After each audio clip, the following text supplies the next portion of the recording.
morning, the Biden administration facing a swarm of backlash after Taliban fighters successfully captured the Afghanistan capital of Kabul. Right now, thousands are trying to flee the country as chaos breaks out across the country. Our Washington correspondent Raquel Martin joins us live. And Raquel, what is the latest from the White House this morning? Good morning. Well, still no word from the president himself, but we know the White House has indicated that he is being briefed on what is now a dire situation playing out in Afghanistan. We also did get an update from the Pentagon last night. They are now sending more troops to the airport in Kabul to try and evacuate as many Afghan citizens and American citizens within the next 2 days.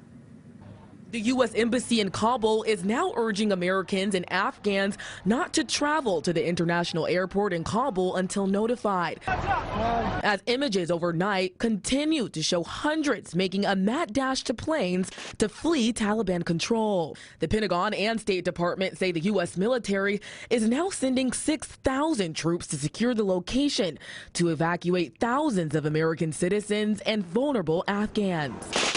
The ramped-up effort comes after Sunday, Taliban fighters successfully seized the capital of Kabul, nearly 20 years since being ousted. Unmitigated disaster of epic proportions. Earlier Sunday on CNN's State of the Union, Texas Republican Michael McCall slammed the Biden administration's exit strategy.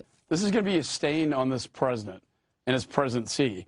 And I think he's going to have blood on his hands for what they did. On Twitter, Iowa Republican Senator Chuck Grassley compared the now dire situation on the ground to Saigon, calling it, quote, failed leadership. This is not Saigon. But Sunday morning, Secretary of State Anthony Blinken pushed back against criticism and stood by the administration's efforts. We went to Afghanistan 20 years ago with one mission, and that mission was to deal with the folks who attacked us on 9/11.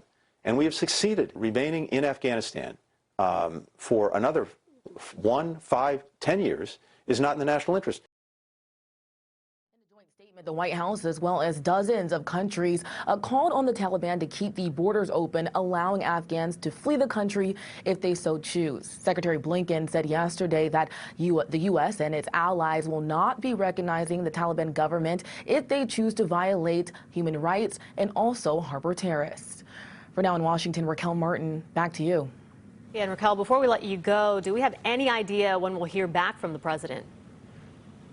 Well, usually the president would have a schedule with a lot of things laid out on it. The only thing today is he will be getting a briefing at Camp David, and we do not have anything scheduled from the White House as far as a press briefing from the press secretary, Jen Psaki. So right now it's unclear exactly when we'll be getting some dialogue from the White House, but there is some reporting from CNN indicating the president could address the nation on Afghanistan in the next few days.